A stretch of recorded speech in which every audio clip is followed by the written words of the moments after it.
Baby pigs are so cute and just look like they are the or would make the perfect pet.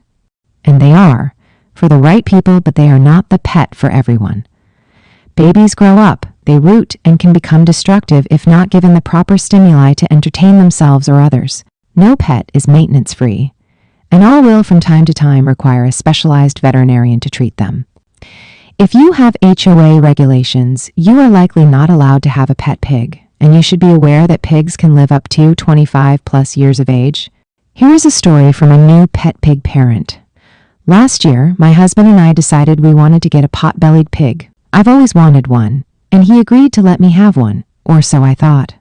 Don't get me wrong, we love our little guy, but I thought I did enough research on them to be somewhat knowledgeable regarding taking care of them, their food, vet needs, etc., etc. Well, I was somewhat mistaken. Since getting our little guy, which is a little over a year now, we've spent approximately $1,500 on him. I see a lot of pot-bellied pigs on here, and I think people do not comprehend how much money it costs to care for these animals. I know I didn't. The original cost of our little guy was the standard $50. We brought him home. He was so cute. Well, we had bought him a dog kennel for him to live in the house. Then we started to let him out in the yard to go potty, and lo and behold, he started to dig up our yard. Well, of course we can't have that. So then we bought him a 10-to-10 dog kennel for in the yard. There, that fixed that problem. We bought him a nice big dog house to be in and a pool, and even gave him a little patio of concrete to keep his hooves trimmed down. Next, it didn't take long to realize that he needed neutered right away. I had no idea they were so loving at such a young age. So I figured, without the FOA coupon, a dog costs about $100 to $150 depending on the size to be spayed, neutered, so I was thinking to get him neutered, and oh yes, don't forget his tusks trimmed. Yes, that is needed done as well. I thought about $200. Wrong again. It was $400. Well, it had to be done. Then about that time, all my dogs started to get sick, and I took one of them to the vet to find out that all my dogs somehow got worms. Guess how that happened? Well, they were on meds every month for that, but obviously it didn't work. Needless to say, I was told that my little guy had been wormed. Not true, I guess. So, $400 later to have all of them wormed, and the vet visits, etc. now. I read that taking your pot-bellied pig for walks and letting him walk on concrete, etc., will keep his hooves trimmed. Not so again.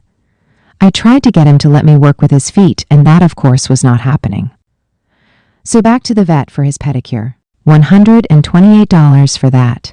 But again, it had to be done. But when I got him back, my pet pig was unable to walk. The vet said he knew about these animals. Again, wrong. Now I had to find another vet. We hauled our little guy to another vet who also supposedly knows about these pigs. My little guy, injured and unable to walk in the back of our truck in his house to haul. The x-rays and tests and endless supply of meds, etc., and back home with him not knowing what really happened with the first vet, but knowing my little guy was crippled now. And by the way, that will be $450 for the emergency visit. What the H? It took 5 months of us giving our little guy physical therapy, and now after all that with the back-breaking workouts to get him up and moving and walking and outside, he is now able to walk again. Not totally normal, but good enough that he can get outside to go potty and hang out a little bit. But guess what, his hooves need trimmed. Gain. Because with all of his injuries, we didn't want to mess with his feet because he wasn't able to really walk or move too much, and now I see his tusks are growing back in. OMG, so back to the new vet who assures me she knows what she's doing, and for the mere price of $303. They will be happy to trim his feet and tusks for me, so just a warning for all those who have always wanted one of these animals. He is great and we love him, but you better have an endless supply of money and patience, because you will certainly need them. Good morning. This is just a normal example of some of the things that can happen. If you educate yourself first, you can have a happy, well-adjusted pet pig and a happy home without it breaking the bank. With, of course, the absence of any illness.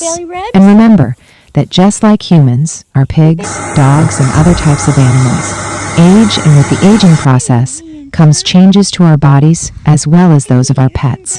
So please do both yourself and the pig you want to adopt a favor and study up first. With the age of internet comes a vast world of information to help you make an informed choice. If we can be of assistance, please do not hesitate to contact us. We want you to be happy with the pet pig you adopt or buy so that they remain in your home a long time. If you need to locate a vet, we can help with that also.